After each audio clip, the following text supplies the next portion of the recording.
CM Mohan Yadav 47वें Bharatiya Janata party के स्थापना दिवस में शामिल हुए और लोगों को संबोधित किया। सच में भारतीय जनता पार्टी की यात्रा ये हमारे अपने लिए परमात्मा का प्रसाद है,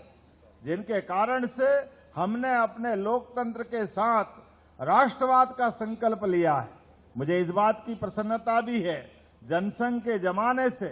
भारतीय जनता पार्टी ने अपनी स्थापना काल से अगर यात्रा प्रारंभ की तो लोकतंत्र को सामने साक्षी रख करके यात्रा प्रारंभ की, और लोकतंत्र की साक्षी होने की कीमत भी हमारे हर नेता ने,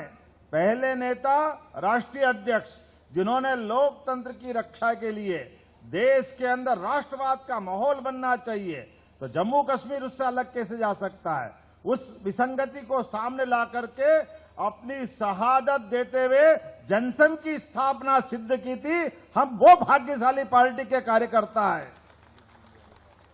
और वो दिन हो या अभी हमारे माननीय मोदी जी की सरकार हमारे लिए अपने आदर्श, हमारे लक्ष्य, हमारे काम करने का तरीका, हमारे सोचने का और समझने का, और उसी भाव के आधार पर तत्कालीन उस विश्व के राजनीतिक फलक पर जब राजनीतिक दलों में अपने दल की निष्ठा के बजाय, राष्ट्र निष्ठा के बजाय राजनीति की दिशा क्या होना चाहिए, ऐसे समय में एक तरफ साम्यवाद, एक तरफ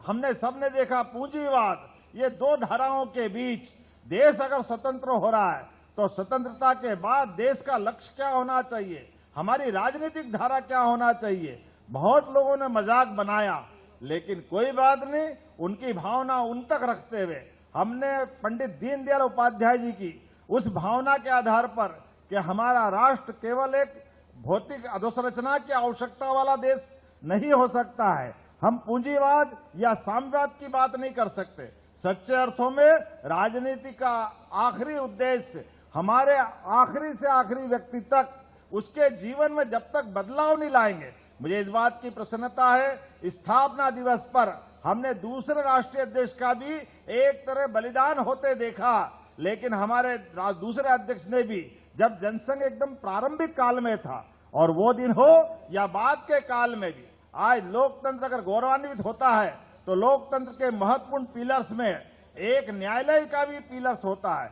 और न्यायालय पे प्रश्न उठा इंदिरा गांधी की